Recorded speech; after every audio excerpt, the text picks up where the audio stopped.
নমস্কার দর্শক বন্ধুরা, সবরই রকমারি চ্যানেলের আপনাদের স্বাগত জানাই।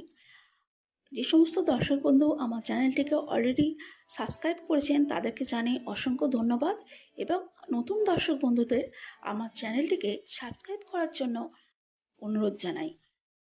আজকে আমি হাজির হয়েছি মাছের ডিমের অসম্ভব টেস্টি একটি রেসিপি নিয়ে। আশা করি আপনাদের এটি ভালো লাগবে। চলুন বানিয়ে নেওয়া যাক। আজকে রেসিপিটি বানানোর জন্য এখানে আমি 500 গ্রাম মাছের ডিম নিয়ে নিচ্ছি।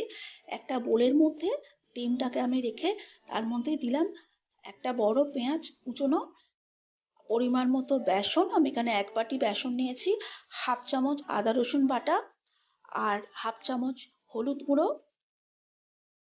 নুন হাফ চামচ, আর কাঁচা লঙ্কা কুচনো কিছুটা। এর মধ্যে আমি জল দিয়ে দিলাম। জল দিয়ে ভালো করে এটাকে আমি হাত দিয়ে মেখে নেব। বেসনটা দিয়েছি একটা সুন্দর বাইন্ডিংস আসার জন্য। কড়াতে তেল গরম করে এর মধ্যে আমি কিছুটা করে বেসন গোলাটা দিয়ে ডিমগুলোকে ভেজে নেব।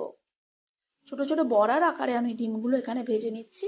ডিমগুলো আমার ভাজা হয়ে গেছে। এবার গ্যাসের মধ্যে কড়া বসিয়ে এর মধ্যে দিয়ে দিলাম কিছুটা তেল। আমি এখানে সর্ষের তেল ব্যবহার করেছি। এর মধ্যে কেটে রাখা আলুর টুকরোগুলো দিয়ে আমি ভেজে নেব। এর মধ্যে দিয়ে দিলাম হাফ চামচ নুন, হাফ চামচ হলুদ গুঁড়ো। এবার নুন আর হলুদ দিয়ে আলুগুলোকে খুব ভালো করে ভেজে নেব। সোনালি রং ধরে আসা পর্যন্ত ভাজতে হবে, এতে আলুটা অনেকটা সিদ্ধ হয়ে যাবে। রান্না করার সময় বেশিক্ষণ আর সিদ্ধ করার প্রয়োজন লাগবে না। আলুগুলো আমার প্রায় ভাজা হয়ে গেছে। আমি একটা পাত্রের মধ্যে আলুগুলোকে তুলে রাখবো। আলুগুলোর এরকম সুন্দর একটা রং ধরে আসা পর্যন্ত ভাজতে হবে আলুগুলোকে। এইবার এই তেলটার মধ্যে আমি দিয়ে দিচ্ছি 1 চামচ কালো জিরে, আর এর মধ্যে দিয়ে দিলাম কিছুটা রসুন কুচনো। এখানে আমি 1 বড় চামচ রসুন কুচনো ব্যবহার করেছি। আর এরই মধ্যে দিয়ে দেব দুটো চেরা কাঁচা লঙ্কা। এটাকে খুব ভালোভাবে ভেজে নিতে হবে যতক্ষণ না একটা সুন্দর গন্ধ ছাড়ে। এবার মোটামুটি আমার ভাজা হয়ে গেছে এগুলো। এর মধ্যে একটা বড় পেঁয়াজ আমি গ্রেট করে রেখেছি, পেঁয়াজটা তেলের মধ্যে দিয়ে দিলাম। পেঁয়াজটাকে কিছুক্ষণ ভাজতে হবে। পেঁয়াজটা ভাজা হতে হতে আমি একটা বড় টমেটোকে পেস্ট করে রেখেছি, এই টমেটোর পেস্টটাকে আমি তেলের মধ্যে দিয়ে দিলাম। এবার পেঁয়াজের সাথে টমেটোটাকে ভালোভাবে এবার কষিয়ে ভেজে নিতে হবে যতক্ষণ না টমেটোর কাঁচা গন্ধটা চলে যায়। এইবার এই মশলার মধ্যে দিয়ে দিলাম 1 চামচ হলুদ গুঁড়ো, 1 চামচ লাল লঙ্কার গুঁড়ো, আর হাফ চামচ নুন। আপনারা আপনাদের স্বাদ মতো নুন ব্যবহার করবেন।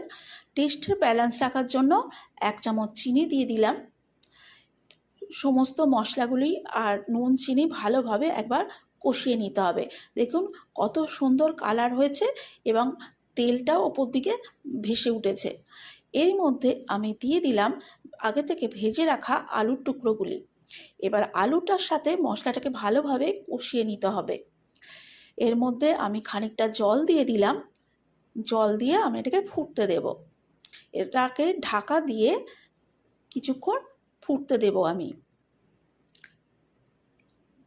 এবার ঢাকাটা 5 মিনিট বাদে আমি খুলে দেখছি আলুটা সিদ্ধ হয়েছে কিনা।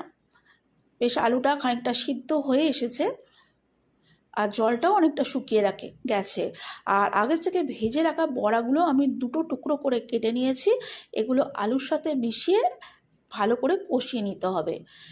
আর 2 চামচ সর্ষে আমি একটা কাঁচা লঙ্কা দিয়ে বেটে রেখেছিলাম, এটাকে ডিম আর আলুর মধ্যে দিয়ে দিলাম সর্ষে বাটাটা।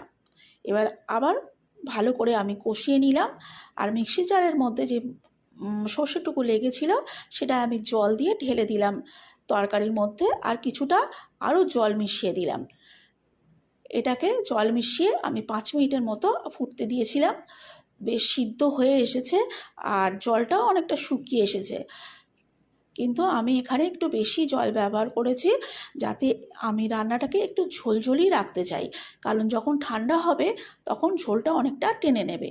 এর মধ্যে কিছুটা চেরা কাঁচা লঙ্কা আমি দিয়ে দিলাম। যেহেতু সর্ষে দিয়ে রান্না করছি, এতে কাঁচা লঙ্কা দিলে একটা সুন্দর ফ্লেভার ছাড়ে আর রান্নাটি খেতেও অনেকটা ভালো লাগবে। রান্নাটা আমার হয়ে গেছে, আমি গ্যাসটা অফ করে দিয়ে এটাকে স্ট্যান্ডিং পয়েন্টে আসতে দেবো। এটাকে আমি একটা পাত্রের মধ্যে সার্ভ করে দিচ্ছি। তো দর্শক বন্ধুরা, আমার রান্নাটি আজকে আপনাদের কেমন লাগলো? যদি ভালো লেগে থাকে অবশ্যই লাইক দেবেন, কমেন্ট করে আপনাদের মতামত জানাবেন।